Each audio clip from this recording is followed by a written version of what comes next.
July 24th, 1915, 7,000 people had purchased tickets to go across Lake Michigan. The first ship chartered to go across the lake was the SS Eastland. It was loaded to capacity, which was 2,500 people.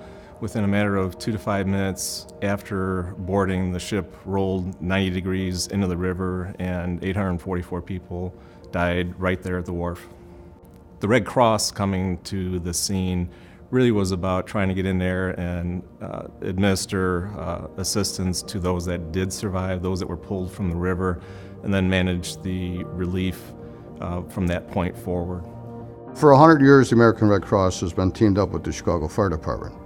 That connection is so solid.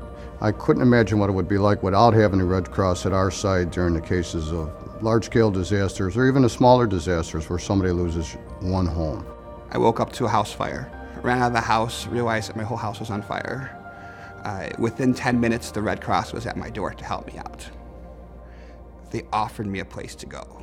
They offered me a place to go physically. They offered me, services. It's all those things you don't think of that they offered at just the right time. When my wife and I were just sitting there and just relaxing, and a young man comes running in and says, Pastor, time out. He says, anybody know CPR? He yells out into the crowd. So my wife nudged me and says, go. I ran out there, and when I got out there was Eugene that was laying on the ground with about 10, 15 people around him.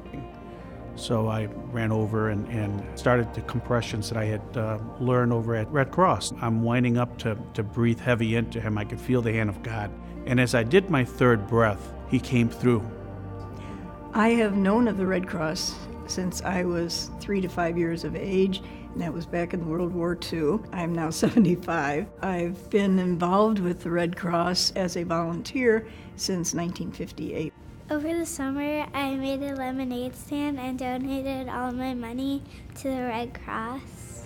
I found out about the Red Cross through Hurricane Sandy. They help people if they had a fire or a hurricane or a tornado. They give people food, shelter, and water or clothes. I've been with American Red Cross for 1 year. I was looking at television one night and I decided that this is something that I can do to help out family members. When we get on the scene, the first thing we do is take the children to the side, calm them down, give them a teddy bear, and tell them that this is all they have right now, but it's something. They hold on to the teddy bear, and they just overwhelmed with the teddy bear. It starts with a family. It starts with the clients who need our services. We have about 3,000 volunteers here in the greater Chicago area. They're really amazing. They come from all walks of life. They can be involved in disaster preparedness. They can help support the military. They can support blood drives. They can help recruit volunteers. They can even do fundraising for us. We are so grateful for all of the work that the volunteers put in. We could not possibly accomplish what we accomplished without them. Whether it's down the street, across the country, or around the world. The volunteers are critical to the work we do.